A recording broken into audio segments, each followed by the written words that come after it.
નમસ્કાર દર્શક મિત્રો, કોવિડના આ વાતાવરણમાં હવે અનલોક અને અનલોકની સાથે જોડાયેલી પ્રવૃત્તિઓ વેગ પકડવાની છે. એક બાજુ કોવિડ વિક્રમ એક પછી એક તોડે જાય છે.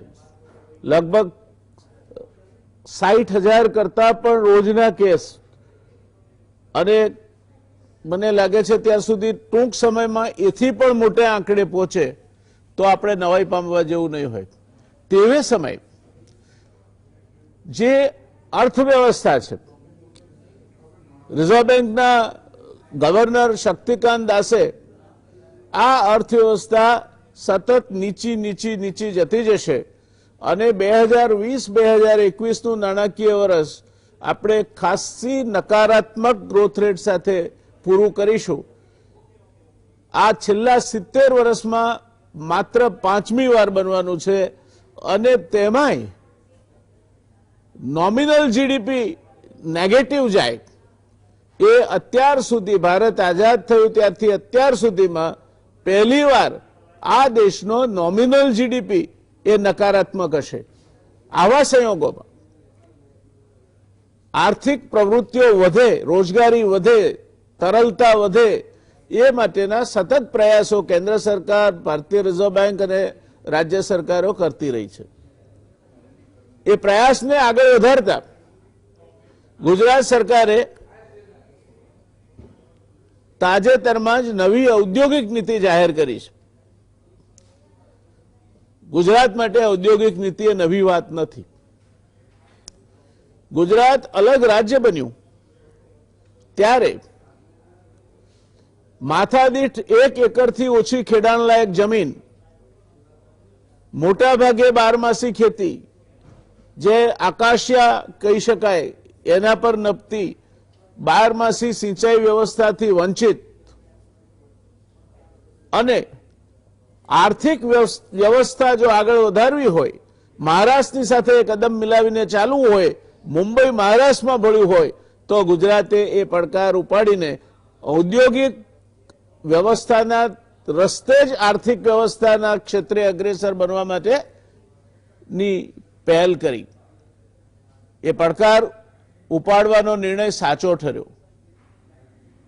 ગુજરાતમાં ગુજરાતીઓના, એટલે તળ ગુજરાતના, ગુજરાતી એટલે જેની અટક ગુજરાતી લખાતી હોય તે નહીં, પણ ગુજરાતમાં વતન કરીને રહેલા અથવા મુંબઈથી આવીને અહીંયા રોકાણ કરતા હોય એવા વાપીથી તે છેક વડોદરા સુધી ખૂબ મોટા રોકાણકારો પણ નાના રોકાણ સાથે આવવા માંડ્યા. મિત્રો, તમે જાણીને નવાઈ લાગશે, અત્યારે જે દેશનું સૌથી મોટું ઔદ્યોગિક ગ્રુપ છે એની શરૂઆત અમદાવાદ શહેરમાં 1,80,000 રૂપિયાની પેઇડ અપ કેપિટલ સાથે થઈ હતી. એણે નરોડામાં પહેલી ફેક્ટરી નાખી. એની આઉટલે એટલે એનું કુલ રોકાણ 3,50,000 હતું. આજે કદાચ 1,80,000 તો આ કુટુંબનો રોજના ખર્ચાનો એક અંશ ભાગ હશે. એક સાવ નાની શરૂઆતથી નિર્મા શરૂ થયું, અને હિન્દુસ્તાન લીવર જેવી મલ્ટીનેશનલ કંપનીઓને પણ એણે હંફાવ્યા. શિયાળામાં આઈસ્ક્રીમ ન ખવાય, શરદી થાય, એ માન્યતાને ખોટી પાડીને એક આઈસ્ક્રીમ ચેઇન ગુજરાતમાંથી ઊભી થઈ, એનું નામ વાડીલાલ આઈસ્ક્રીમ. પછી તો નાના એકમો, પછી રસના હોય, મૂવ હોય, કેડિલા હોય, આ બધા નાના લાખ રૂપિયાની મૂડીથી શરૂ થયેલા એકમો આજે વટવૃક્ષ બનીને વિસ્તર્યા છે. એનો આપણને આનંદ છે. આપણે જયારે અલગ બન્યા ત્યારે ઔદ્યોગિક પ્રવૃત્તિ માત્ર મોટા શહેરો પૂરતી મર્યાદિત હતી. સુરત, વડોદરા, અમદાવાદ, રાજકોટ, ભાવનગરમાં મોનોફિલામેન્ટ યાર્ન, રાજકોટમાં ફાઉન્ડ્રી ડીઝલ એન્જિન, સુરેન્દ્રનગરમાં થોડાક એન્જિનિયરિંગ યુનિટો, ત્યાર પછી અમદાવાદમાં ટેક્સટાઇલ મિલો અને એને સંલગ્ન પ્રવૃત્તિઓ, વડોદરામાં Sarabhai chemicals, Alembic pharmaceuticals, Sayaji iron, Hindustan tractors જેવા એકમો, અને સુરતમાં તાણિયા અને જરી કામ કરતા એકમો મહદ અંશે ગુજરાતના ઔદ્યોગિક વિકાસની હાજરી પુરાવતા હતા. એમાંથી આજે 6ઠ્ઠા નંબરે જ્યારે ગુજરાત અલગ રાજ્ય બન્યું ત્યારે 6ઠ્ઠા નંબરે હતું. એમાંથી આગળ વધતા વધતા ગુજરાત 1990માં, માર્ક માય વર્ડ્સ, 1990માં ગુજરાત પ્રથમ ક્રમે પહોંચ્યું. અને મને કહેવામાં જરાય છોછ નથી કે એ મહદઅંશે ગુજરાતના મુંબઈમાં રહેતા અથવા ગુજરાતમાં રહેતા, એ પછી ઉત્તમભાઈ મહેતા હોય કે ભાઈ મોદી સાહેબ હોય, આપણા કેડીલાવાળા ઇન્દ્રવર્ધનભાઈ, રમણભાઈ પટેલ હોય કે નિર્માના કરસનભાઈ પટેલ હોય, વાડીલાલ આઈસ્ક્રીમના રામચંદ્ર ગાંધી હોય, આવા બધા લોકોએ ભેગા થઈને ગુજરાતના ઔદ્યોગિક વિકાસને ઊંચક્યો. એની શરૂઆતની વિકાસની નીતિઓ લખવાનો મને મોકો મળ્યો.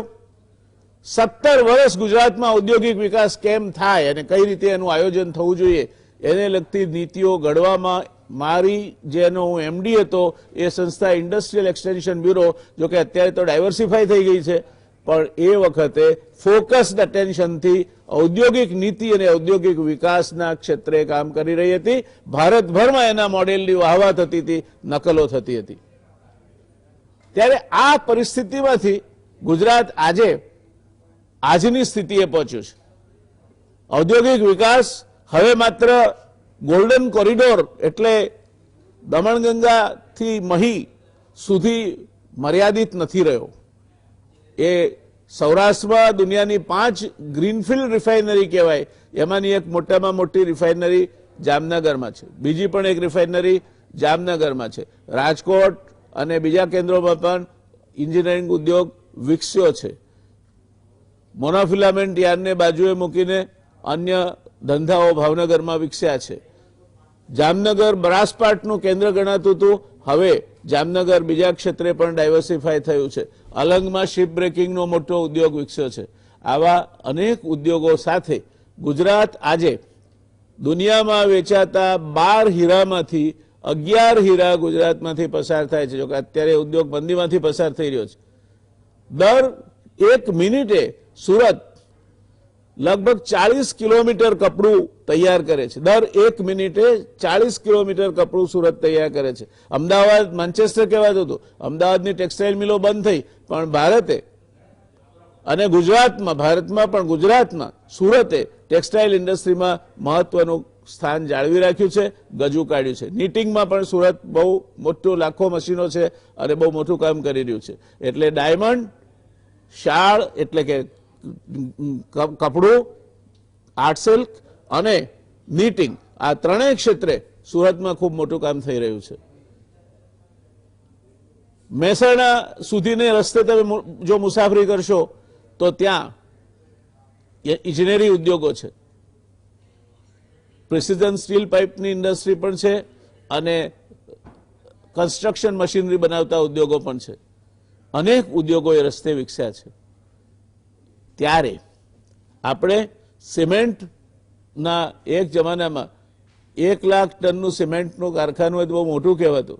અત્યારે અતિ મહાકાય સિમેન્ટ એકમો ગુજરાતમાં આવ્યા છે અને 15% દેશનું સિમેન્ટ ગુજરાત પેદા કરે છે. મોરબીએ સિરામિક્સના ક્ષેત્રે અને ઇલેક્ટ્રોનિક્સ એટલે વોલ ક્લોક્સ, હમણાં જ મારે પેલો ફ્લાય કેચર જોઈતું હતું અને ચીનનો ફ્લાય કેચર એની કરતા ગુણવત્તામાં સારું એ મોરબીના એક ઉદ્યોગે બનાવેલું બજારમાંથી મેં લીધું. 20 રૂપિયા કિંમત વધારે હતી, પણ એ દેટ વોઝ વર્થ ઇટ. આ ક્ષમતા આપણા ઉદ્યોગોએ હાંસલ કરી છે અને આમ છતાંય ઘણું બધું કરવાનું બાકી છે. અને ઘણું બધું કરવાનું બાકી છે માટે રાજ્ય સરકારે ફરી એકવાર ઔદ્યોગિક નીતિની જાહેરાત કરી છે. દોસ્તો, નીતિ એ કોઈ પ્લાન નથી.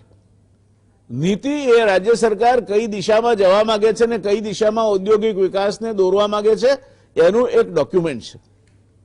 એના ઉપરથી કોઈ એના વર્તારા મૂકવા એ મને લાગે છે કે અતિશયોક્તિ ભરેલી વાત થશે. આ કેવી છે નવી પોલિસી? તો નવી પોલિસીમાં મુખ્ય ફોકસ એ નવી ઔદ્યોગિક નીતિમાં સરેરાશ 8,000 કરોડનો આઉટલે એટલે કે ખર્ચ થવાનો અંદાજ છે. વિવિધ 9 ટાસ્ક ફોર્સની રચના કરી વિવિધ ક્ષેત્રના લોકો પાસેથી સૂચનો મેળવી અને આ નીતિ તૈયાર કરાઈ છે. એટલે કે સ્ટેક હોલ્ડર્સ એમને પોતાને શું લાગે છે, શું કહેવું છે, તેનો પૂરો મોકો આ નીતિ ઘડતા અપાયો છે. નવી રોજગારીની તકો, વિવિધ ક્ષેત્રોમાં વેલ્યુ એડિશન, આધુનિક ટેકનોલોજી અપનાવી ઔદ્યોગિક ઉત્પાદકતામાં વધારો, research and development, relocation of industrial unit, ખાસ કરીને ચીનથી આવતા એકમો જ્યારે આવે ત્યારે, પણ એના માટે વૈશ્વિક રોકાણોના વલણો, સર્વાંગી મૂલ્ય વૃદ્ધિ ચેઇન્સને વધુ મજબૂત બનાવવાની જરૂરિયાત, નિકાસ, કેન્દ્ર સરકારની નીતિઓને ધ્યાને રાખી વિવિધ 15 ક્ષેત્રને થ્રસ્ટ એરિયા એટલે ખાસ ધ્યાન આપવાના વિસ્તારો તરીકે પસંદ કર્યા છે. આ કયા વિસ્તારો છે? ગુજરાત, આવનાર સમયનું ગુજરાત, આવનાર દાયકાનું ગુજરાત કે દોઢ દાયકાનું ગુજરાત કયા ક્ષેત્રમાં વિકાસ કરશે? તો આ નીતિ એવું કે છે કે ગુજરાત મેન્યુફેક્ચરિંગ ક્ષેત્રનું હબ છે, એટલે એમાં આવતા ઇલેક્ટ્રિકલ અને ઇન્ડસ્ટ્રીયલ મશીનરી એ ક્ષેત્રનો વિકાસ થશે, ઓટોમોટિવ ક્ષેત્રનો વિકાસ થશે, એગ્રો પ્રોસેસિંગના ક્ષેત્રે વિકાસ કરાવવા, સિરામિક, ફાર્માસ્યુટિકલ્સ, આપણે દેશનું લગભગ 35% ફાર્માસ્યુટિકલ ફોર્મ્યુલેશન્સ અને ફાર્માસ્યુટિકલ્સ ઉત્પન્ન કરીએ છીએ. જેમ્સ એન્ડ જ્વેલરી, મેં અગાઉ કહ્યું તેમ 12 હીરા વિશ્વ બજારમાં વેચાય છે, એમાંથી 11 સુરતમાંથી અથવા ગુજરાતમાંથી પસાર થાય છે. નિયત વિસ્તારમાં કેમિકલ્સ એટલે ડાઈઝ અને ઇન્ટરમીડિયેટ્સ એ ક્ષેત્રે પણ આપણે ગજુ કાઢ્યું છે. અને ટેકનોલોજીકલ પ્રગતિમાં નોંધપાત્ર ફાળો આપી શકે અને સાતત્યપૂર્ણ આર્થિક વિકાસમાં યોગદાન આપી શકે તેવા ક્ષેત્રોમાં ઇલેક્ટ્રિક વાહનો, જે આવતીકાલનો સનરાઈઝ ઇન્ડસ્ટ્રી છે, પ્રદૂષણ ન થાય અને ક્રૂડની જરૂર ના પડે, કારણ કે બધું જ આપણે 80% કરતાં વધારે ક્રૂડ આયાત કરીએ છીએ, ત્યારે બંને રીતે જોઈએ તો ઇલેક્ટ્રિક વાહનો, વેસ્ટ મેનેજમેન્ટ પ્રોજેક્ટ તમે જોતા હશો હજુ પણ પૂરેપૂરો ડુંગર પેલો જે નારોલ જતા રસ્તામાં આવે છે હજુ પૂરેપૂરો નથી હટ્યો. આપણે જેમ વિકસતા જઈએ છીએ તેમ કચરાના ક્ષેત્રમાં, પોલ્યુશનના ક્ષેત્રમાં પણ વિસ્તરતા જઈએ છીએ. એટલે વેસ્ટ મેનેજમેન્ટ આવનાર સમયમાં ઔદ્યોગિક રોકાણ માટેની તકોનો પણ એક મોટો વિકલ્પ બનવાનો છે. ઇકો ફ્રેન્ડલી કમ્પોઝેબલ મટીરિયલ એટલે પ્લાસ્ટિક એવું હોય કે જે જમીનમાં પછી માટી બનીને ભળી જાય. ઇકો ફ્રેન્ડલી એટલે પર્યાવરણ સાથે મિત્ર હોય તે પર્યાવરણ મિત્ર પ્રોડક્ટ, સોલાર અને સૂર્યશક્તિ સાથે જોડાયેલ project, industry 4 equipments, wind equipment, નિકાસ આધારિત એકમોને સનરાઈઝ સેક્ટરમાં સમાવિષ્ટ કર્યા છે. એટલે ગુજરાત આ દિશામાં જવાનું છે હવે, અને એ દિશામાં જવાની વાત આ ગુજરાતની નવી ઔદ્યોગિક નીતિ કહે છે. 31 ડિસેમ્બર 2019ના રોજ ગુજરાત ઇન્ડસ્ટ્રીયલ પોલિસી 2015ની મુદત પૂરી થઈ, ડિસેમ્બર 31, 2019, અને ત્યારથી આ સ્ટેક હોલ્ડર્સ કન્સલ્ટેશન પેલા જે ગ્રુપો બનાવ્યા હતા તે સૌએ પોતપોતાનું કામ કર્યું, અને હું માનું છું કે ખૂબ ઝડપથી અને સારું કામ કરીને એ 2020માં આ નવી પોલિસી જાહેર કરી શકાય છે. એ જે એમાં જોડાયા હોય સૌને અભિનંદન આપવા જેવા છે. નવી પોલિસી રાજ્યની ઔદ્યોગિક નીતિ 2020ની જાહેરાત કરવામાં આવી. દેશના કુલ ઔદ્યોગિક ઉત્પાદનનો 17% હિસ્સો ગુજરાતનો છે, અને ગુજરાત એ રીતે ઔદ્યોગિક ઉત્પાદનમાં પ્રથમ સ્થાને છે. રાજ્યનો સરેરાશ વિકાસ દર 10.14% છે. ભારત સરકારના આંકડા મુજબ 2019માં $49 બિલિયન સાથે ઇન્ડસ્ટ્રીયલ એન્ટરપ્રિન્યોર્સ મેમોરેન્ડમ સાથે દેશમાં ગુજરાત 51% હિસ્સો ધરાવે છે, મહારાષ્ટ્ર 17% અને બાકીના રાજ્યોમાં 4%, 3% એવો હિસ્સો છે. દેશમાં 2019 દરમિયાન પ્રપોઝડ ઇન્વેસ્ટમેન્ટમાં ગુજરાતના ક્ષેત્રે ગુજરાતમાં 48%નો વધારો થયો છે, જ્યારે ગુજરાતમાં 2018માં 79433 એટલે 79,433 કરોડની રોકાણ દરખાસ્તો મળી હતી, જે 2019માં 34,38,034 કરોડની થઈ, 3,43,834 કરોડની થઈ, જેમાં 333 ગણો વધારો નોંધાયો છે. એટલે આ પરિપ્રેક્ષમાં ઔદ્યોગિક નીતિ તૈયાર કરવામાં આવી છે. એમાં શું છે અને શું નહીં એ જાણવા માટે આજે આપણી પાસે એક કેટલી સરસ નિષ્ણાતોની પેનલ છે કે જે આ આખી પોલિસીનું એક્સરે કરી અને દર્શક મિત્રો તમારા સામે રજૂ કરશે. પેનલમાં આપણી સાથે જોડાશે ડોક્ટર જયમીનભાઈ વસા, પૂર્વ પ્રમુખ છે Gujarat chamber of commerce and ઇન્ડસ્ટ્રીના, મેનેજમેન્ટમાં એમણે પીએચડી કરી છે, કેમિકલ એન્જિનિયર છે પોતે, એમએસએમઈ સેક્ટરમાં 20 વર્ષનો બહોળો અનુભવ ધરાવે છે, વસા ફાર્મા કેમના ચેરમેન અને મેનેજિંગ ડિરેક્ટર છે, અને competitive strategy four Indian SME lesson from China નામનું પુસ્તક પણ એમણે લખ્યું છે.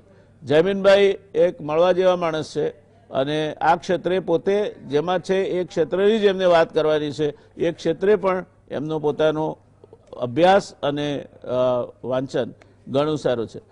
એ જ રીતે શૈલેષભાઈ પટવારી, પૂર્વ પ્રમુખ જીસીસીઆઈ, લાંબી ઓળખાણમાં એમની એટલા માટે નથી પડતો કે ગુજરાત સમાચાર ટેલિવિઝનના દર્શકોને શૈલેષભાઈનો અનુભવ નવો નથી. શૈલેષભાઈ એક સ્પષ્ટ વક્તા, કોઈ પણ મુદ્દાની પેલી પાર જોઈ શકનાર વ્યક્તિત્વ છે અને શબ્દો ચોળીને અથવા ચોરીને મૂકવાની એમની આવડત નથી. સ્પષ્ટ રીતે જે માને છે તે કહેવાવાળા એક પેનલિસ્ટ આપણી સાથે છે, એનો આપણને આનંદ છે. પ્રોફેસર ડોક્ટર હેમંત કુમાર શાહ, એમની પણ આમ તો ઓળખાણ જરૂરી નથી. શિક્ષણવિદ છે, અર્થશાસ્ત્રી છે અને ઊંડા અભ્યાસી છે. હેમંતભાઈ જે કામ હાથમાં લે એમાં છેક તળ સુધી પહોંચવું એ એમની વૃત્તિ છે અને એ વૃત્તિના કારણે હેમંતભાઈની છાપ એક અભ્યાસુ અર્થશાસ્ત્રી તરીકેની, શિક્ષણવિદ તરીકેની છે. ત્રણેય મિત્રોનું સ્વાગત છે આ ચર્ચામાં. શરૂઆત જયમીનભાઈ, આપ પહેલી વખત અમારી સાથે જોડાયા છો અને આપને મેં બીજી અન્ય ફોરમમાં ઘણીવાર તમારી સાથે વાત કરવાનું મને સદભાગ્ય મળ્યું છે. છેલ્લે મને લાગે છે આપણે ઈડીઆઈમાં સાથે હતા, મેં તમને બોલતા પણ સાંભળ્યા છે. તમારા વિચારો પણ પ્રગતિશીલ અને પરિવર્તનશીલ હોય છે.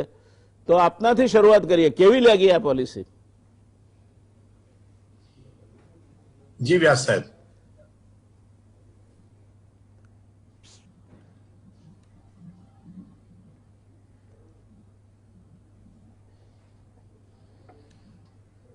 આપ એક ઉદ્યોગપતિ પણ છો જયમીનભાઈ, એકેડેમિશિયન પણ છો અને પૂર્વ ચેમ્બરના પ્રમુખ પણ છો. તો આપને આ નીતિ કેવી લાગી? ઔદ્યોગિક નીતિ ગુજરાત સરકારે જે જાહેર કરી છે એ આપને કેવી લાગી?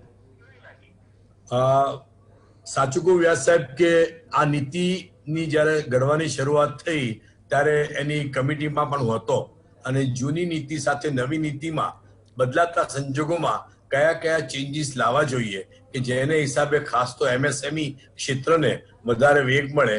અને મને ચોક્કસ ખાતરી છે પછી ઇન્ડસ્ટ્રીઝ કમિશનર બદલાઈ ગયા, નવા ગુપ્તા સાહેબ આવ્યા, એમણે પણ ખૂબ ઊંડો અભ્યાસ કર્યો. એમની જોડે પણ એકાદ મિટિંગમાં હું આ ટાસ્ક ફોર્સમાં હતો અને મને જણાવતા આનંદ થાય છે કે આ નીતિ છે ખૂબ જ પ્રોત્સાહિત છે અને અત્યારના પ્રવર્તિત સંજોગોમાં આ નીતિને હિસાબે હું ચોક્કસપણે માનું છું કે જે આપણા રાજ્ય સરકાર મુખ્યમંત્રીશ્રીનું જે સ્વપ્ન છે કે વધારે વધારે રોકાણ આવે અને એમએસએમઈ ક્ષેત્રનો વિકાસ થાય એ જરૂરથી ચોક્કસ થશે. અને પણ ખાસ મારે એ જણાવવાનું છે કે ઘણીવાર નીતિ બહુ સારી હોય છે પણ એનું ટાઈમસર ઇમ્પ્લિમેન્ટેશન ના થાય, પ્રોપર ઇમ્પ્લિમેન્ટેશન ના થાય તો સારી નીતિના સારા પરિણામો પણ આવતા નથી. બાકી અધરવાઇઝ મારી દ્રષ્ટિએ ખૂબ જ સમજી વિચારી અને વિકાસના દરે લઈ જાય તેવી આ નીતિ છે. દર્શક મિત્રો, જયમીનભાઈની વાત સાથે એક હદ સુધી હું સંમત છું, કારણ કે દરેક ક્ષેત્રના સ્ટેક હોલ્ડરને પૂછીને અને અભ્યાસ જૂથો રચીને ખૂબ મહેનત કરી છે રાજ્ય સરકારે આ નીતિ ઘડવા માટે, એમાં કોઈ શંકા નથી. એટલે જયમીનભાઈએ જે વાત કહી તે વાત સાથે આપણે સંમત છીએ, રાજ્ય સરકારના ઈરાદા સાથે સંમત છીએ. સવાલ એ છે હેમંતભાઈ કે આ જે રેસીપી તૈયાર થઈ છે એમાંથી 3 મુદ્દે શું પરિણામ આવશે? આજના 3 મુદ્દા છે. એક તો વધતી જતી બેકારી, બીજો મુદ્દો છે મજૂરો, જે પરપ્રાંતીય મજૂરો સ્થળાંતર કરી ગયા છે એટલે ઉદ્યોગો મોટા ભાગે અંડર કેપેસિટી કામ કરે છે, અને ત્રીજો મુદ્દો છે એ સિકનેસ એટલે ઔદ્યોગિક માંદગીનો મુદ્દો છે. આ ત્રણેય મુદ્દે આ નીતિમાંથી શું મળી શકે આપણને અને શું આપે શું ચાહ્યું હોત, શું હોવું જોઈએ? મને એમ લાગે છે કે આ નીતિ આપે કહ્યું એમ અનેક લોકો સાથે વાતચીત કરીને એમની સાથે કન્સલ્ટેશન કરીને આ નીતિ ઘડવામાં આવી છે. બિલકુલ સ્પષ્ટપણે એ દેખાઈ આવે છે. પણ મને લાગે છે કે આ ટૂંકા ગાળા માટે આ નીતિ કેટલી ઉપયોગી થશે એના વિશે થોડો વધારે વિચાર કરવાની આવશ્યકતા છે. તત્કાળ શું લાભ થશે આ નીતિથી એ વિશે જો વિચારીએ તો મને લાગે છે કે આ નીતિ લાંબા ગાળા માટે વિશેષ ઉપયોગી થશે. 1 વર્ષ, 2 વર્ષ, 4 વર્ષ, 5 વર્ષ ના ગાળા દરમિયાન એ નીતિનો ઉપયોગ વિશેષ થશે. અને આપણે સૌ જાણીએ છીએ, બહુ જાણીતા અર્થશાસ્ત્રી જ્હોન મેનાર્ડ કેઇન્સે કહેલું કે લાંબે ગાળે તો આપણે બધા મરી ગયા હોય, એવરીબડી ઇઝ ડેડ. એટલે ટૂંકા ગાળામાં આ નીતિથી કેટલો લાભ થશે એ મહત્વની વાત છે. આપે 3 મુદ્દા કયા છે. એક બેકારીનો મુદ્દો કયો છે. મને લાગે છે કે બેકારી ખૂબ મોટા પ્રમાણમાં છે અત્યારે કોરોના મહામારીના કારણે, અને આ બેકારીનો દર જે છે એને દૂર કરવામાં આ નીતિ તત્કાળ ઉપયોગી થાય એવું કશું મને આમાં દેખાતું નથી. બીજું કે અનેક ઉદ્યોગો એ સ્થળાંતરિત મજૂરો ન આવ્યા હોવાને કારણે અંડર કેપેસિટી કામ કરી રહ્યા છે. આ એક હકીકત છે, બહુ સ્પષ્ટ છે. ખાસ કરીને સુરત જેવા શહેરમાં અને અમદાવાદ જેવા શહેરમાં જે એકમો છે એ એકમો ફૂલ કેપેસિટીથી કામ કરી રહ્યા નથી અત્યારે. અને જ્યાં સુધી આ સ્થળાંતરિત મજૂરો સંપૂર્ણ સંખ્યામાં આવશે નહીં, અથવા તો બીજા ગુજરાતના મજૂરો એમાં જોડાશે નહીં, તો મને લાગે છે કે ઉદ્યોગોને માટે ટૂંકા ગાળામાં ઘણી મોટી મુસીબત ઊભી થશે. એટલે અત્યારે જે કંઈ ઉદ્યોગો ચાલુ થયા છે તે તો ઉત્પાદન ચાલુ થયું છે, એના કરતાં તો જે બધી ઇન્વેન્ટરી પડી છે એનો નિકાલ કેવી રીતે થાય ને એને માટે ચાલુ થયા હોય એવા પ્રકારની પરિસ્થિતિ આપણને જોવા મળે છે. અને ત્રીજો મુદ્દો છે તે ઔદ્યોગિક માંદગીનો છે. આના વિશે મારે કશું વિશેષ કહેવાની જરૂર નથી. આપણને સૌને ખબર છે કે ખૂબ મોટી સંખ્યામાં, ખાસ કરીને જીઆઈડીસીની એસ્ટેટમાં પણ મોટા પ્રમાણમાં ઔદ્યોગિક માંદગી પ્રવર્તે છે. હવે આ માંદગી કેવી રીતે દૂર કરવી એ મને લાગે છે કે બહુ મોટો સવાલ છે. વાત સાચી છે કે ઘણા મોટા પ્રમાણમાં ઉદ્યોગોને ધ્યાનમાં રાખીને એમને પૂછીને આ નીતિ ઘડવામાં આવી છે, અને ઘણા મોટા પ્રોત્સાહનો પણ આપવામાં આવ્યા છે. પણ આ પ્રોત્સાહનો એમએસએમઈ સુધી પહોંચે કે કેમ એ મોટો સવાલ છે. અને ખાસ કરીને જો આપણે એમાં એક જગ્યાએ નીતિમાં લખેલું છે સંતુલિત પ્રાદેશિક વિકાસ, એટલે કે ગુજરાતના બધા જિલ્લાઓનો, બધા તાલુકાઓનો ઔદ્યોગિક વિકાસ થાય. તમે જો આંકડા જુઓ ને તો આવા છે કે જે આપણા કુલ એમએસએમઈ છે એ 7,32,000ની આસપાસ છે 30/11/2019 ના રોજ. અને એમાં અમદાવાદ અને સુરત આ બેને ભેગા કરો ને તો 7,32,000 માંથી 4,71,000 માત્ર આ બે જિલ્લામાં છે, 64%. બીજી બાજુ આ બે જિલ્લાની વસ્તી શહેરો સહિત એ 22% છે. એટલે 22% વસ્તીમાં 64% જેટલા ઔદ્યોગિક એકમો કોન્સન્ટ્રેટ થયેલા છે, એમાં એનું કેન્દ્રીકરણ થયેલું છે. હવે સંતુલિત પ્રાદેશિક વિકાસ કરવો હોય તો તમે લખ્યું છે ખરું કે અમે પ્રોત્સાહનો આપીશું, લાભ આપીશું, પણ એ સ્પેસિફાઈ નથી કર્યું આ નીતિમાં. અને મારે એક વાત કહેવી જોઈએ કે 1980ના દાયકાના આરંભમાં જે આઈજી પટેલ કમિટી નિમાઈ હતી, એમણે 52 તાલુકા, એ જમાનાના 182 તાલુકા, એમાંથી 52 તાલુકાને પછાત ગણેલા.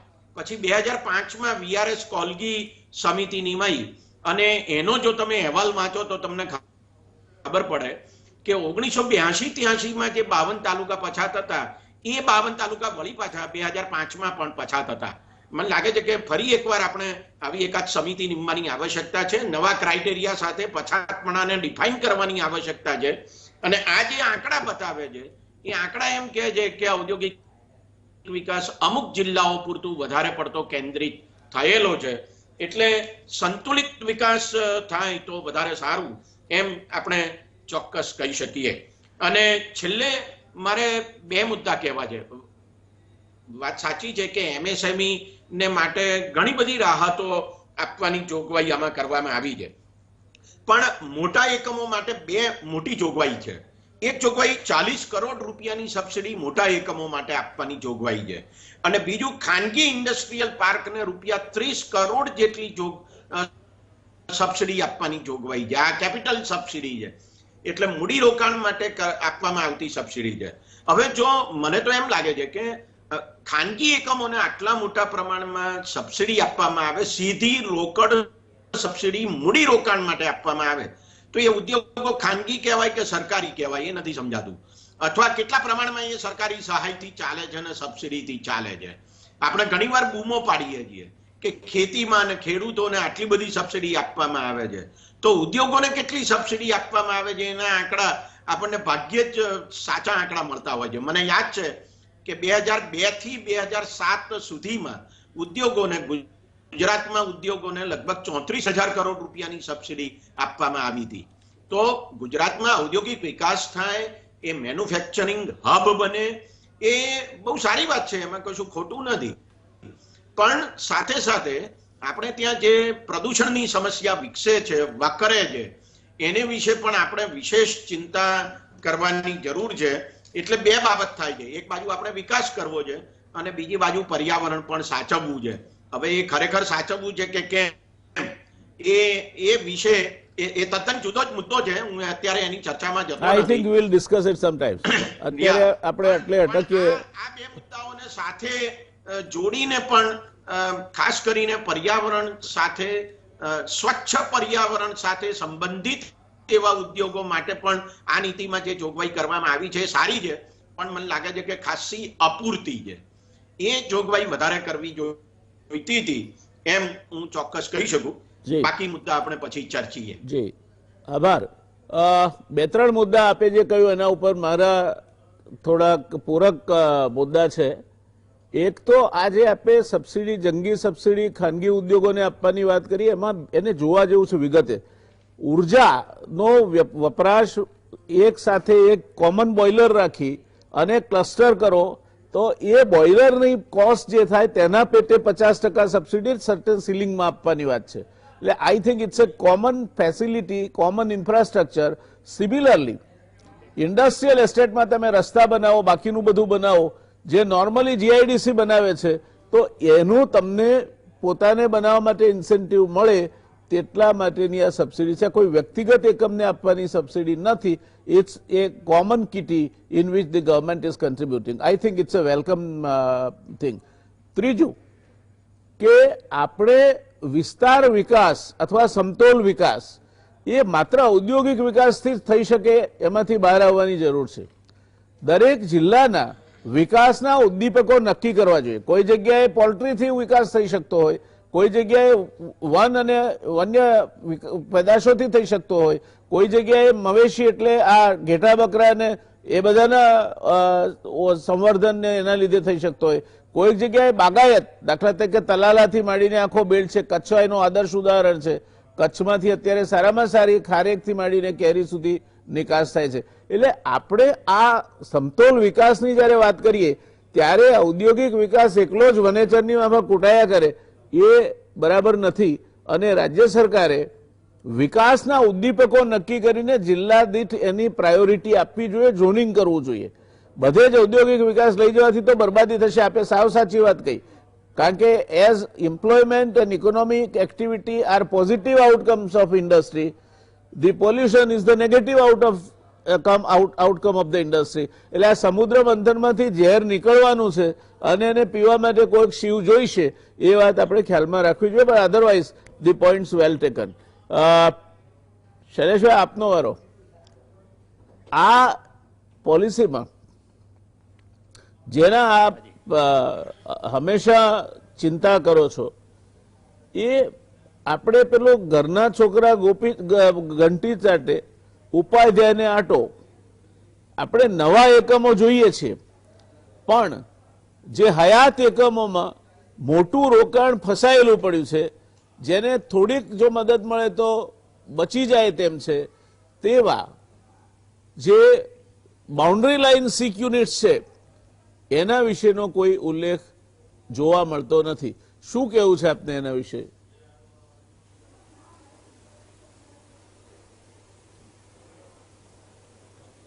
જે નવી પોલિસી છે એ નવા ઉદ્યોગો માટે ચોક્કસ સારી છે, પણ આપે જે કહ્યું કે જે યુનિટો એમએસએમઈ જે માદા છે કે જે બંધ થઈ ચૂકેલા છે, આવા યુનિટોનું જો લિસ્ટ તૈયાર કરી એ જ યુનિટોને રિવાઇવલ કરવા માટેની જો પોલિસી આપી હોત તો એ લેન્ડ, એ બેંકોના ઇન્વેસ્ટમેન્ટ, એ કન્સ્ટ્રક્શન, એ બધું કરવાની જરૂર ના પડે અને એ ઇમિડિયેટ એનું સ્ટાર્ટ થઈ શકત.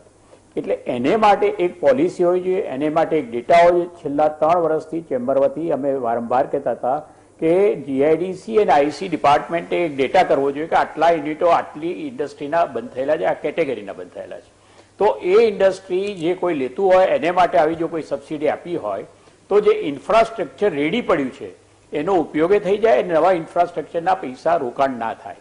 એટલે હું ચોક્કસ માનું છું કે આ એક એરિયા રહી ગયો છે અને એને ધ્યાન આપીને હજુ પણ આપણે ઇન્કોર્પોરેટ કરવો જોઈએ કે જે બંધ થયેલું એમએસએમઈ યુનિટ ચાલુ કરી શકતું હોય એમને માટેની જે કોઈ સબસિડી અપાય તો તમારી એ ઇન્ફ્રાસ્ટ્રક્ચર, એ લેન્ડ, એ બિલ્ડિંગ, એ બધું વપરાશે અને એટલી કોસ્ટ બીજી થતી અટકશે. એટલે આ એરિયાને એક આમાં એડ કરવા જેવું મને લાગે છે. બીજું કે જે આ પોલિસી છે એ ખૂબ જ સરસ છે, એમાં કોઈ શંકાને સ્થાન નથી, પણ જેમ બધાએ કહ્યું કે લાંબા ગાળાની પોલિસી થવાની, આ શોર્ટ ટર્મ પોલિસી તરીકે ના લઈ શકાય. પોલિસી ખૂબ જ સુંદર છે અને મોટાભાગના એમએસએમઈ ને નાના ઉદ્યોગોને આ બધી પોલિસીઓની સમજ પડતી નથી. એટલે અમારા જેવા એસોસિએશન ને ચેમ્બરની ફરજ થાય કે આ પોલિસી શું છે એને માટે બરાબર એનો પ્રચાર થાય અને પ્રસાર થાય. કારણ કે અમે ચેમ્બરમાં એક એમએસએમઈ હેલ્પ ડેસ્ક બનાવ્યું છે, પણ મને કહેતા દુઃખ થાય છે કે હાર્ડલી મહિને 10 જણા આવીને એનો મદદ લે છે. એટલે આ જે એમએસએમઈ ઉદ્યોગો છે એમને જે તે એસોસિએશનોએ ખૂબ જ અપગ્રેડ કરી અને આ બધાથી માહિતગાર કરવા પડશે. બીજું એન્વાયરમેન્ટની જે વાત કરી એમાં તમે જુઓ તો ઝેરો લિક્વિડ ડિસ્ચાર્જનો એમાં સરસ સમાવેશ કર્યો છે, એ બહુ જરૂરી હતું.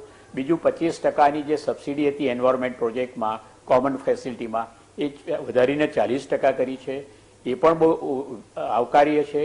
અને જેમ આપણે કહ્યું કે ગુજરાત ગવર્મેન્ટ જેમ ઇન્ડસ્ટ્રી અહીંયા વધતી જાય, પ્રદૂષણ વધતું જાય છે, એને માટે છેલ્લા વર્ષથી ડીપ સી ડિસ્ચાર્જ પાઇપલાઇનનું આયોજન કર્યું છે જે 2500 કરોડ રૂપિયાના ખર્ચે છે અને એમાં ગુજરાત સરકાર 70% આપવાની છે, 30% અમારા ઉદ્યોગોએ કાઢવાના છે. આ પણ એક ખૂબ જ સારી વસ્તુ, કારણ કે જેતપુર, વડોદરા, અમદાવાદ, નાંદેસરી આ બધું જે પ્રદૂષિત પાણી છે એ 500 COD સુધી લાવવું પડે તમારે ટ્રીટ કરીને પછીથી એ ડીપસી ડિસ્ચાર્જ કરવાનું, તો નદીના પ્રદૂષણો ઘટી જશે.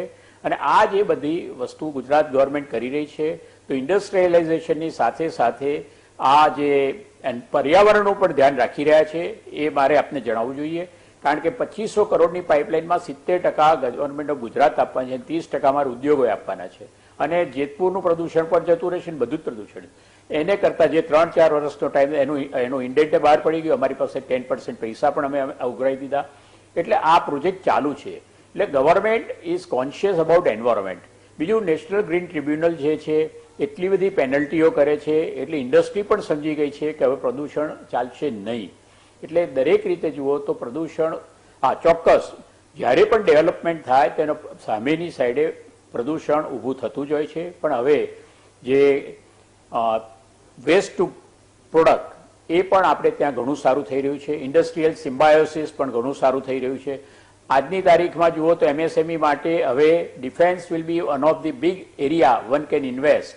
કારણ કે 101 પ્રોડક્ટ્સ રાજનાથસિંહજીએ આજે બેન કરી છે, જે પ્રોડક્ટ હવે ઇન્ડિયામાં જ બનવાની છે. તો એવી પ્રોડક્ટ પણ જો એમએસએમઈ સિલેક્ટ કરે અને બનાવે તો હું માનું છું એમએસએમઈને વિધાઉટ પોલ્યુશન સારામાં સારી ઇન્કમ જનરેટ થશે.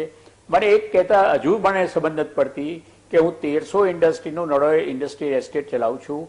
આજ દિન સુધીમાં અમારે ત્યાં કોઈ અનએમ્પ્લોયમેન્ટ દેખાતું નથી. અમારે દરેક ફેક્ટરીના ઝાંપે લખ્યું છે ફિટર જોઈએ છે, વેલ્ડર જોઈએ છે. કોઈ પણ જગ્યાએ મને અનએમ્પ્લોયમેન્ટ નરોડા જીઆઈડીસી કે કોઈ પણ જીઆઈડીસી એસ્ટેટમાં જઈએ તો આ એમ્પ્લોયમેન્ટ આ બધાને છે, પણ અનએમ્પ્લોયમેન્ટ કોનું છે તો બીકોમ, બીએ, બીએસસી એ લોકો અનએમ્પ્લોયડ છે. બાકી તમે જો કોઈ કોર્સ કર્યા હોય છે આઈટીઆઈના, એ બધા 100% ઇન ડિમાન્ડ છે. દરેક ફેક્ટરીમાં આજની તારીખે વર્કર્સની જરૂર છે.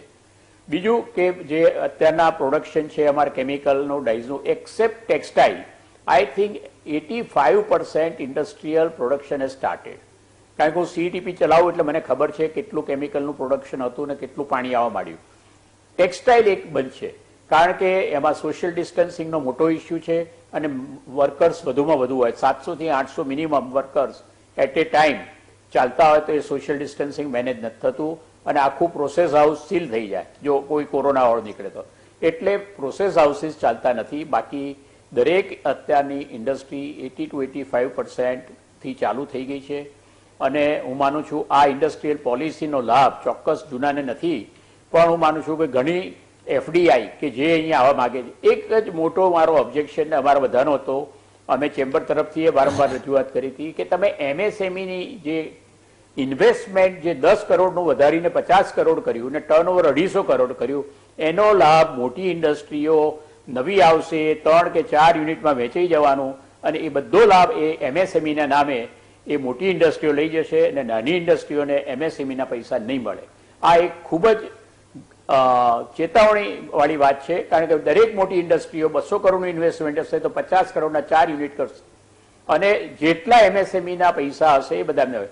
બેંકો પણ કહેશે કે અમે એમએસએમઈને આટલું ફાઇનાન્સ કર્યું, પણ એ એમએસએમઈ લાર્જ સ્કેલની હશે, નાની એમએસએમઈને પૈસા નહીં મળે. એટલે આ એક મોટામાં મોટી ગંભીર વસ્તુ છે. સેન્ટ્રલ ગવર્મેન્ટે જ્યાં લિમિટ વધારી, વચ્ચે ઘટાડી પછી પાછી વધારી, એ ખૂબ જ ગંભીર વસ્તુ છે અને એને ચોક્કસ અમે એને માટે વાંધા. ધન્યવાદ જમીનભાઈ, આપ તો આ સેક્ટરના બહુ ઊંડા અભ્યાસી છો. એમએસએમઈ સેક્ટર વાપરીએ શબ્દ એટલે 99% એકમો તો સ્મોલ એન્ડ માઇક્રો એકમ છે. બાકીના 1%નું લેબલ મારીએ છીએ આપણે એમએસએમઈને. 99% એકમને એનો લાભ નથી મળવાનો અને જેને મળશે, બિલકુલ શૈલેષભાઈની વાત સાચી છે, મત્સ્ય બલાબલ ના ચાલશે કે જે એકમો મોટા છે તેમને આ લાભ મળશે. બાકી ક્યાંક આ પોલિસીમાં નાનું એકમ વિસરાયું છે, માઇક્રો એકમ વિસરાયું છે એવું લાગે છે આપને? ચોક્કસ, કારણ કે એમએસએમઈ જોવા જાઓ તો લગભગ 60 થી 70% યુનિટ માઇક્રો છે, લગભગ 10 થી 15% યુનિટ, રાધર 20% યુનિટ સ્મોલ છે અને બાકીના મીડિયમ છે. તો એ આજે આ ડેફિનેશન અમે પહેલા બી વાતચીત કરેલી કે સૌથી પહેલા ખાલી ઇન્વેસ્ટમેન્ટ ઇન પ્લાન્ટ અને મશીનરી ઉપર આ ડેફિનેશન તૈયાર થઈ હતી. બાદ મેં ચેન્જ કરીને આ લોકોએ ટર્નઓવરને જોડે લીધું. આજે ચાઇનામાં જોવા જાઓ તો investment in plant and machinery, turnover અને એમ્પ્લોયમેન્ટ, એ ત્રણ સાથે એ લોકોએ એમએસએમઈ ની વ્યાખ્યા જોડેલી છે અને એને હિસાબે લગભગ 98% યુનિટ એમએસએમઈ માં આવે છે અને એને હિસાબે ચાઇનાને એમએસએમઈ ના દરેકે દરેક યુનિટને અને એ લોકોએ ઇન્વેસ્ટમેન્ટની સાથે ટર્નઓવર સાથે અલગ અલગ પ્રકારના સ્લેબમાં એ લોકો એને લાભ આપતા જાય છે. જ્યારે આપણે એક જ પ્રમાણે લાભ આપો તો શૈલેષભાઈ કીધું એ વાતને હું સંમત થઉં છું કે મોટા યુનિટો કે આજે 100 કરોડ કે 200 કરોડના 100 કરોડ એટલે આપણી દ્રષ્ટિએ જોવા તો મોટી યુનિટ હોય, એ લોકો એમએસએમઈ ને લગતા લાભો લઈ જાય અને સરકાર પાસે લાભો આપવાની સંખ્યા એમાઉન્ટ ફિક્સ હોય છે એટલે એ લોકો જો એનો બેનિફિટ લઈ જાય તો જેન્યુઅન માઇક્રો અને સ્મોલ યુનિટને આ લાભોથી વંચિત થઈ શકે. બિલકુલ સાચી વાત કહી આપણે. આ પોલિસીમાં જો કોઈ પણ રીતે, મને ખબર નથી કેમ નહીં આવ્યું કારણ કે મને એની આખી પ્રક્રિયા ખબર નથી, પણ તમારી પાસે જે અસેટ છે તે અસેટ રિવાઇટલાઇઝેશન એ અત્યારે નવું એકમ સ્થાપવું હોય, એસએમઈ સેક્ટરમાં સ્થાપવું હોય તો પણ 18 થી 24 મહિના લાગે જો બધું તમારું લાઇનઅપ બરાબર હોય તો. ત્યારે જે તૈયાર પડ્યા છે એ એકમોને રિવાઇવ કરવાના બદલે માત્ર આપણે દર વખતે પેલા સિકંદર જેવું થાય કે આગળ જીતાતું જાય અને પાછળ બધું આઝાદ થતું જાય, એ પ્રકારની નીતિ આપણે અપનાવીએ છીએ. માઇક્રો એકમોને તો હું દાવા સાથે કહું છું કે જેના સંખ્યા, જમીનભાઈ તમે put together I was counting કે તમારો ડેટા લઈએ તો યુ હેવ સેડ કે 85% માઇક્રો અને સ્મોલમાં આવે, 15% મીડિયમમાં આવે. લાર્જ એકમની આપણે ચિંતા કરતા નથી કે they are capable of managing themselves, એ પોતાની જાતે કરી લે. તો આ 85% જેટલી વસ્તી જે છે એ દરેકમાં કેમ આવું થાય છે? આ દેશમાં 1% વસ્તી પાસે 58% વેલ્થ છે, 10% વસ્તી પાસે 90% વેલ્થ છે. એમ આ 85%નું કોઈ દસાડા દફતરમાં નામ જ નથી, એવું કેમ હશે? જે તમે કીધું એ વાતને સિકંદરની જે વાત તમે કરી એવા સાથે હું ખૂબ જ આનંદ સાથે સંમત છું કે આપણે આગળ જોતા જઈએ, પણ પાછળના જે છે તમે નવી ઇન્ડસ્ટ્રીને જે પ્રોત્સાહિત તમે આપો છો, પણ એક્ઝિસ્ટિંગ ઇન્ડસ્ટ્રીઝ છે એના જે પ્રોબ્લેમ છે, એના ઇસ્યુ છે, એને આપણે કેમ કંઈ જોતા નથી. અને એને માટે આપણે, કારણ કે આજે કોઈ પણ એમએસએમઈ યુનિટને મોટાભાગના 3 જાતના પ્રોબ્લેમ હોય છે: ફાઇનાન્સ, માર્કેટિંગ અને ઇન્ફ્રાસ્ટ્રક્ચર. આજે એક યુનિટ માંડ સરભર થઈ જાય છે અને એને કોઈ પણ જગ્યાએ તકલીફ પડે છે, તો જેમ શૈલેષભાઈ કીધું કે એ યુનિટોને નર્ચર કરવા જોઈએ. જે નવાને પ્રોત્સાહિત કરો છો એને જે પણ જગ્યાએ કંઈ પણ તકલીફ હોય એમાં જો સપોર્ટ સિસ્ટમ આપણે બનાવીએ તો એ યુનિટોને નર્ચર કરીએ તો ઘણા બધા પ્રોબ્લેમ આપણે ત્યાં જ સોલ્વ થઈ શકે એવા છે. તો મારી સૌને મારે ઇન્ડસ્ટ્રીયલ એસોસિએશન હોય, ચેમ્બર હોય, સરકાર હોય કે ઉદ્યોગ કમિશનની ઓફિસ હોય કે આપણે એક ટાસ્ક ફોર્સ એવો પણ બનાવવો જોઈએ કે જે યુનિટોને, એમાં પછી દરેક ક્ષેત્રમાં હોય, કેમિકલ હોય, એન્જિનિયરિંગ હોય, એ દરેકે દરેક ક્ષેત્રના આજે જોવા જાવ તો સિકનેસના જે પ્રોબ્લેમ છે એ લિમિટેડ હોય છે. તો એને ફોકસ કરીને આપણે શા માટે એની પાછળ આપણે એફર્ટ્સ ના કરીએ કે જેથી કરીને એને આપણે રિવાઇવ કરી શકીએ. અને તો ઘણી બધી આપણી ઇકોનોમી છે ને સારી સદ્ધર થઈ શકે અને ઘણા બધા એફર્ટ્સ આપણા સક્સેસફુલ થઈ શકે, એવું મારું અંગતપણે માનવું છે. Well said. I fully endorse what you said. Hemantbhai, આપણે જ્યારે અલગ રાજ્ય બન્યા ત્યારે આપણી પાસે માથાદીઠ જમીન, ખેડાણલાયક જમીન 1 એકરથી ઓછી હતી. એ વખતે સહકારી દૂધ મંડળીઓનો વિકાસ પણ કંઈ બહુ ઝાઝો થયો નહોતો, બીજા એવન્યુઝ દેખાતા નહોતા, એટલે આપણે ઉદ્યોગને પકડ્યો as a focal issue four development. તમને લાગે છે કે હવે પછીની વિકાસ નીતિ હોવી જોઈએ, ઔદ્યોગિક નીતિ નહીં? તમે જિલ્લા દીઠ વિકાસનો એનો જે એને એક્સિલરેટર કહીએ અથવા ઉદ્દીપક કહીએ, એ જિલ્લા દીઠ અથવા તો ક્યારેક તાલુકા દીઠ પણ અલગ હોઈ શકે. તો એ ઉદ્દીપકો પ્રમાણે એનો વિકાસ કરવો જોઈએ, તો બધો સમતોલ વિકાસ થઈ શકે. બાકી એક ઔદ્યોગિક વિકાસ તો એની મર્યાદાઓ છે, બધે સમતોલ વિકાસ આપી શકે નહીં, અને બધે સમતોલ વિકાસ કરવા ઔદ્યોગિક વિકાસને લઈ જઈને પ્રદૂષણને પણ આમંત્રણ આપી શકાય નહીં. તો તમને લાગે છે it is time that we think about not the industrial policy, but we think about economic development policy of the state? આપની વાત બિલકુલ સાચી છે. આપે જે વાત કહી એમાં જે મુદ્દો છે તે આ છે કે સૂક્ષ્મ એકમો, માઇક્રો એકમોને આપણે બહુ ધ્યાનમાં લેતા નથી. 7,32,000 કુલ એમએસએમઈ છે અને એમાં 6,17,000 તો માત્ર માઇક્રો એકમો છે. જો સ્મોલ એકમો એમાં ઉમેરો, લઘુ એકમો, તો 1,09,000 થાય. આ બંને ભેગા કરો તો 96% થાય. એટલે તમે 4%ની ચિંતા કરો છો અને પેલા 96%ની ચિંતા કરતા નથી. અને જે વ્યાખ્યા બદલાઈ હમણાં, તે વ્યાખ્યાનો અર્થ જ એવો થાય છે કે તમને મોટા એકમોની વિશેષ ચિંતા છે, નાના એકમો મરી જાય તો એની ચિંતા નથી, એવું લાગે આ નીતિને પરિણામે અથવા વ્યાખ્યાને પરિણામે. એક બીજો મુદ્દો પણ આપણે જે કહ્યું છે એના સંદર્ભમાં ધ્યાનમાં લેવા જેવો છે કે આપણે સેક્ટોરલ પોલિસી બહાર પાડીએ છીએ અને પછી એ બધા વિશે કોઈ શું કહેવાય કે એક પ્રકારની ઇન્ટિગ્રેટેડ પોલિસી નથી. એટલે પરિણામ શું આવે છે કે આનો વિકાસ કરવો છે, આનો આવી રીતે વિકાસ કરવો છે, આનો આવી રીતે વિકાસ કરવો છે, પણ પછી એ બધાનું ઇન્ટિગ્રેશન થતું નથી. દાખલા તરીકે હવે તમે જે સહકારી દૂધ ઉદ્યોગ છે આપણે ત્યાં લગભગ 13 થી 14,000 જેટલી સહકારી દૂધ ઉત્પાદક મંડળીઓ છે, આટલી મોટી સહકારી ડેરીઓ છે, 36 લાખ જેટલા પશુપાલકો છે કે જે આ સહકારી મંડળીઓ સાથે સંકળાયેલા છે. આ હું માત્ર દૂધ ઉત્પાદનની વાત કરું છું. ખાંડના કારખાના જુદા, માર્કેટિંગની વ્યવસ્થા જુદી. આ બધી બાબતોને જો આપણે ધ્યાનમાં લઈએ તો શું સહકાર કોઓપરેટિવ સોસાયટીઝથી ચાલતી આર્થિક પ્રવૃત્તિ એને વિશે આપણે કેમ કોઈ નીતિ બહાર નથી પાડતા?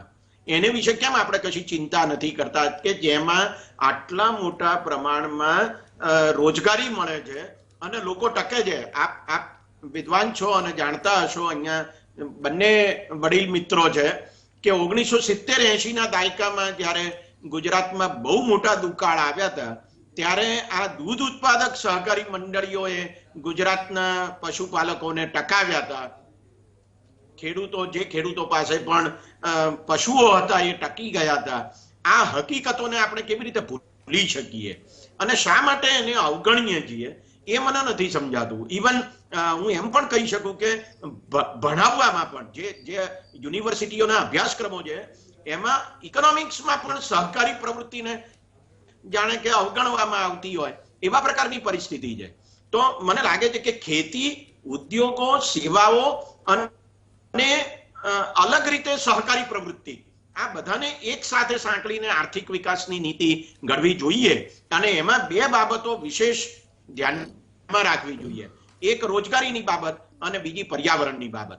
આપણે હું વિગતો અત્યારે આપતો નથી પણ આપણે જે 2003 થી આપણે વાઇબ્રન્ટ ગુજરાતની સમિટ કરીને એમાં જે MOU થયા એમાંથી કેટલાનો અમલ થયો, એમાં કેટલાને રોજગારી મળી, એ જો આંકડાઓ જોઈએ તો આપણને ખબર પડે કે માત્ર ઉદ્યોગો રોજગારી પૂરી પાડે છે એવું નથી.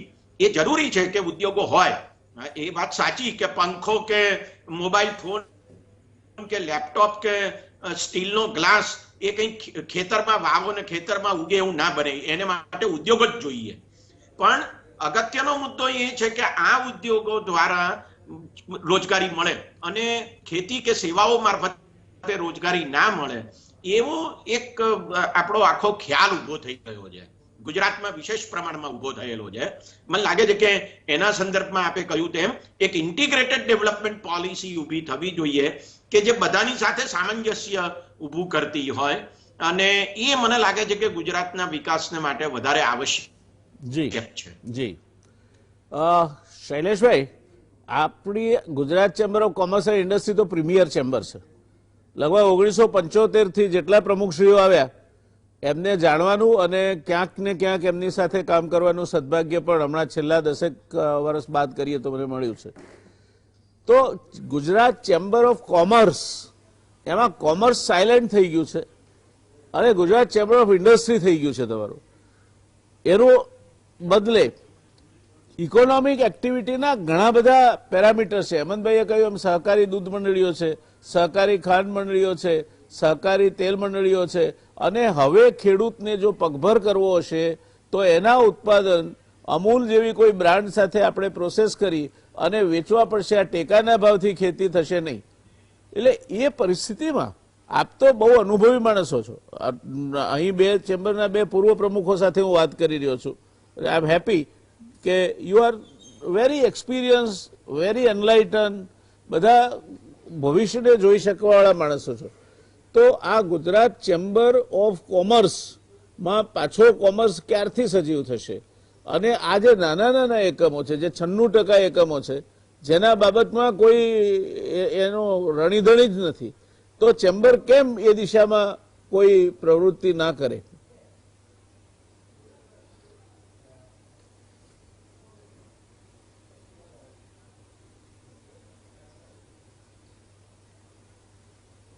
જયનારાયણભાઈ,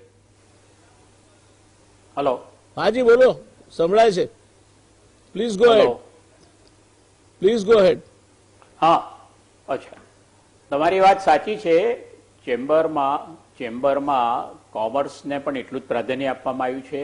તમે જુઓ તો હોટેલ લાયસન્સમાં પોલીસની લાયસન્સની જરૂર હતી, એ ચેમ્બર લડીને બંધ કરાયું. પાંચકુવા મહાજનને 1935 થી અંગ્રેજો કર લેતા હતા, એ લેવાનો કર ચાલુ રાખેલો આપણી ગવર્મેન્ટ, એ પણ મેં બંધ કરાયો છે પ્રોફેશનલ ટેક્સ માટે. પછી 3500 જેટલા કેસો ફૂડ FDIએ આમના ઉપર કરેલા, ફૂડ એડલ્ટ્રેશનના, એ પણ નાની નાની ભૂલોને લીધે ક્રિમિનલ કેસો દાખલ કરેલા હાઈકોર્ટમાં, એ પણ મેં વિડ્રો કરાયેલા છે. એટલે ચેમ્બર પૂરેપૂરી રીતે ટ્રેડ અને ઇન્ડસ્ટ્રી બંનેનું ધ્યાન રાખી રહી છે. પણ સૌથી વધુ પ્રોબ્લેમ જુઓ તો ફાઇનાન્સના ને બધા જ ઇસ્યુઝ હોય, પોલિસીના ઇસ્યુઝ હોય, એન્વાયરમેન્ટના ઇસ્યુઝ હોય, એ ઇન્ડસ્ટ્રીના હોય છે. એટલે એમને માટે પ્રાધાન્ય વધુ આપવું પડે, કારણ કે એક્સપોર્ટ કરે, આ કરે તો એમને ત્યાં કઈ કન્ટ્રીમાં કરવું ના કરવું એ પણ અમારે ચેમ્બરમાં અમે ઇમ્પોર્ટ એક્સપોર્ટ હેલ્પ ડેસ્ક કર્યું. એનાથી અમે એમને સમજાવીએ કે ભાઈ આ કન્ટ્રીમાં તમારે કામ કરવું હોય તો આટલી તમારે ધ્યાન રાખજો, નહીં તો પૈસા ફસાઈ જશે, ECGC લેજો. આ બધું અમે ચેમ્બરમાં ઇન્ડસ્ટ્રી માટે કરીએ છીએ, ટ્રેડ માટે કરીએ છીએ. પણ જે આપણે કહ્યું એ પ્રમાણે કોઓપરેટિવ સેક્ટર, હમણાં જ ગડકરીજી સાથે એક મારે વેબિનાર હતો, એમાં મેં એમને ધ્યાન દોર્યું કે સાહેબ જો તમે કેમિકલનું કોઓપરેટિવ સેક્ટર કરો, ધારો કે આપણે આત્મનિર્ભર થવું છે તો ચાઇનાથી જે અમારા કેમિકલ ઇમ્પોર્ટ થાય છે એને માટે આપણે એક પ્રોજેક્ટ કરીએ, જે ભાવનગર કે ખંભાતમાં તમે જમીન આપો, અમે કોઓપરેટિવ બેઝિસ ઉપર દરેકના શેર લઈએ, જેટલી જરૂરિયાત પ્રમાણે એના શેર લે. એટલે થાય શું કે સેન્ટરમાં યુટિલિટી એરિયા કરીએ કે બોઇલર વચ્ચે જ હોય, ત્યાંથી બધાને સ્ટીમ જાય. અત્યારે શું થાય, 50 ઇન્ડસ્ટ્રી તો 50 ઇન્ડસ્ટ્રી, 50 બોઇલર, 50 એના ઓપરેટર્સ, એની જે કોસ્ટ, બીજું કે જે પ્રોડક્શનની કેપેસિટી છે આપણી સાઇઝ ઓફ એ બહુ નાની છે, એટલે એને લીધે પણ કોસ્ટ ઓફ પ્રોડક્શન ઊંચું આવે છે. જ્યારે તમે કોઓપરેટિવ સેક્ટરે મોટી ફેક્ટરી કેમિકલની બનાવી હોય કે ભાઈ 250 ટન દર મહિને જે એસિડ બને, 500 ટન H એસિડ બને, 500 ટન VS બને, એ રીતનો જો સેન્ટ્રલાઇઝ પ્રોજેક્ટ કર્યો ને વચ્ચેથી યુટિલિટી એરિયા કર્યો હોય તો એન્વાયરમેન્ટ પણ સચવાય, સાથે સાથે કોસ્ટ ઓફ પ્રોડક્શન ઘટે, અને ક્વોન્ટિટી મોટી હોવાથી તમારી ક્વોલિટી પણ સુધરે, બધું જ સુધરે, અને તમારા જે અંદર સ્ટેક હોલ્ડર્સના શેર હોય એ પ્રમાણે એ લોકોને એ મટીરિયલ મળી જાય. આ રીતની એક પોલિસી માટે અમે રિક્વેસ્ટ મનસુખભાઈ માંડવિયાને પણ મેં મોકલી છે અને આપણા ગડકરીજીને મોકલી છે. બંને બહુ પોઝિટિવ છે બાબતમાં અને એ લાઈન ઉપર વિચારી પણ રહ્યા છીએ. તો આત્મનિર્ભર થવું હશે તો એક સ્કેલ ઓફ પ્રોડક્શન, ક્વોલિટી અને એન્વાયરમેન્ટ ત્રણેયનું ધ્યાન રાખવું હોય તો કોઓપરેટિવ બેઝિસથી જે આપણા લોહીમાં છે, આજે common effluent treatment plant is what is on cooperative basis. આજે જો દરેક ઇન્ડસ્ટ્રીને પોતાનો ટ્રીટમેન્ટ પ્લાન્ટ નાખ્યો હોય તો નરોડામાં 200 ઇન્ડસ્ટ્રીઓ, દરેકે 50 HP પાવર જોઈએ, 50 × 200 તો કેટલા થાય? 10,000. એની જગ્યાએ અત્યારે અમારે 1000 કેમાં મીન્સ 9,000 kV પાવર આઈ એમ સેવિંગ. બીજું દરેકને 20 જણ કારીગર એને માટે ટ્રીટમેન્ટ પ્લાન્ટમાં જોઈએ તો 200 ને 4,000 જોઈએ, તો એની જગ્યાએ મારે 80 કારીગરથી CTP ચાલે છે. એટલે already cooperative sector is the best way to survive the MSME. અને નાની ઇન્ડસ્ટ્રી માટે આ સિવાય કોઈ બીજો રસ્તો નથી. અને હું માનું છું કે કોઓપરેટિવ બેઝિસ જે કહ્યું એ પ્રમાણે જો આપણે આને આગળ લઈ જઈએ તો અમૂલના ધોરણે જ આ જ રીતે આ જ લાઈન ઉપર સ્ટેક હોલ્ડરે જેટલી રિક્વાયરમેન્ટ એટલા શેર લેવાના એ કંપનીના, એટલે એ કંપનીને દર મહિને એટલો માલ મળી જાય. અને આ પ્રોબ્લેમ, ધારો કે માર્કેટિંગમાં જવું છે, હું ધંધો કરતો ત્યારે સુઝુકીમાં એક્સપોર્ટ રશિયાનું હતું, એ આવે એટલે મારે કે 1,000 ટન નેપ્થોલ એસ જોઈએ છે. આખા રશિયાની પરચેઝ એ એકલું કરે, એટલે 1,000 ટન વેચવા માટે અમારે બધાની લાઈન લાગે. અતુલે લાઈનમાં, હું લાઈનમાં હું, અનારે લાઈનમાં હોય, પણ એને લીધે એ પછી ત્યાં એ લોકો ડિસ્ટ્રીબ્યુટ કરી દે. પણ એક જ કંપની પરચેસ કરવા આવતી હતી, એટલે એમનું ટ્રાવેલિંગ કોસ્ટ, બીજી માર્કેટિંગ કોસ્ટ બધી જ ઘટી જાય. અને બલ્ક પરચેઝ હોય એટલે તમને એનું ભાવ મળે. એટલે હું માનું છું કે કોઓપરેટિવ બેઝિસ ઉપર જો આ લાઈન લઈ જઈએ તો હું માનું છું કે ગુજરાત જે કોઓપરેટિવમાં અમે માહિર છે, તો હું માનું છું આ કેમિકલ ઇન્ડસ્ટ્રીઝ, ઇવન ફાર્માની API, એને બધાને જો કોઓપરેટિવ બેઝિસ ઉપર લઈ જઈએ તો માનું છું એનું ડેવલપમેન્ટ પણ થાય અને ફેલ્યોર રેશિયો લગભગ નેગ્લિજિબલ થઈ જાય અને કોસ્ટ ઓફ પ્રોડક્શન એકદમ નીચું આવે. Well said. આમ તો સાહેબ આપના ચેમ્બરનો બહુ ઉજળો ઇતિહાસ છે. ગુજરાત વેપારી મહામંડળ ઔદ્યોગિક વસાહત પણ ચલાવતું હતું. Thank you. અને ગુજરાત વેપારી મહામંડળના પ્રમુખ હા, એ આફ્રિકાના દેશોમાં બધા માટે રૂ ખરીદવા પણ ગયા હતા. That was also a cooperative venture. Nandesari પાસે કોમન એફ્લુઅન્ટ ચેનલ બની, that was also a cooperative venture. અને આ CETP નો આપે દાખલો આપ્યો તે પણ કોઓપરેટિવ વેન્ચર છે. વાત આપની સંપૂર્ણ સાચી છે અને એ દિશામાં સંનિષ્ઠ પ્રયાસો થાય. તમારા જેવા જયમીનભાઈ જેવા બીજા જે માણસોની પાસે દ્રષ્ટિ છે, સમય છે અને કંઈક કરી છૂટવાની ભાવના છે, તે ભેગા થાય તો ચોક્કસ હું માનું છું કે આ જે કોમન એફ્લુઅન્ટ ટ્રીટમેન્ટની માફક બીજા પણ સહકારી ધોરણે ઉકેલ આવી શકે એવા પ્રશ્નો આપણે ઉકેલી શકીએ. હું આપની એ વાત સાથે સંમત છું. દર્શક મિત્રો, પ્રશ્ન એ છે કે ગુજરાત અલગ થયું ત્યારે એ ઐતિહાસિક કારણસર આપણે ઇન્ડસ્ટ્રીને જ ફોરફ્રન્ટ પર મૂકી હતી. આપણે બીજું મુંબઈ બનવું હતું અને મુંબઈ આપણને નહીં મળ્યું એની હતાશામાં આપણે તરવાર ખેંચીને ઊભા થઈ ગયા હતા કે અમે કરી બતાવીશું, આપણે કરી બતાવ્યું. ગુજરાતે 1 નંબરે લઈ ગયા. 1990માં ગુજરાત 1 નંબરે પહોંચ્યું અને એમાં સ્મોલ અને મીડિયમ સ્કેલ ઇન્ડસ્ટ્રીનો જ ફાળો હતો. ગુજરાતમાં એ વખતે 4.5% પબ્લિક સેક્ટર ઇન્વેસ્ટમેન્ટ હતું. આઈઓસી અને આઈપીસીએલ બેને ભેગું કરી હતું. એટલે એ પરિસ્થિતિમાં ગુજરાત જે પહેલા નંબરે પહોંચ્યું તે જેમના પ્રયાસથી પહોંચ્યું છે એ તો માઇક્રો અને સ્મોલ ઇન્ડસ્ટ્રીઝ છે. Why are we not talking about it? અને એને તમે આ કહો છો એ સવલતો આપો તો દે હેવ કેપેબિલિટી. આપણા ત્યાં ટેકનોક્રેટ્સની તંગી નથી, માણસો છે અને સાહેબ એમને સવલત મળે અને આ બ્યુરોક્રેસીથી મુક્તિ મળે, અટવાઈ ના જાય. આજે નાના માણસને બેંકમાં જવું હોય સાહેબ તો બેંકના કયા બ્યુરોક્રેટ સાથે વાત કરી શકશે? એને કાં તો હિન્દીમાં બોલવું પડે કાં તો અંગ્રેજીમાં બોલવું પડે. એટલે મારા જેવો માણસો પગથિયા જ ના ચડે બેંકના. એટલે આ તકલીફો છે આપણી. નીતિ ચોક્કસ સારી છે. સહકારી ધોરણે બોઇલર ચલાવવાની વાત એમાં છે, સહકારી ધોરણે ઇન્ડસ્ટ્રીયલ એસ્ટેટ ડેવલપ કરવાની વાત એને છે, સહકારી ધોરણે પ્રદૂષણ નિયંત્રણ માટેના પગલાં લેવાની પણ વાત છે. નીતિ છે અને નીતિ એ એક્શન પ્લાન નથી.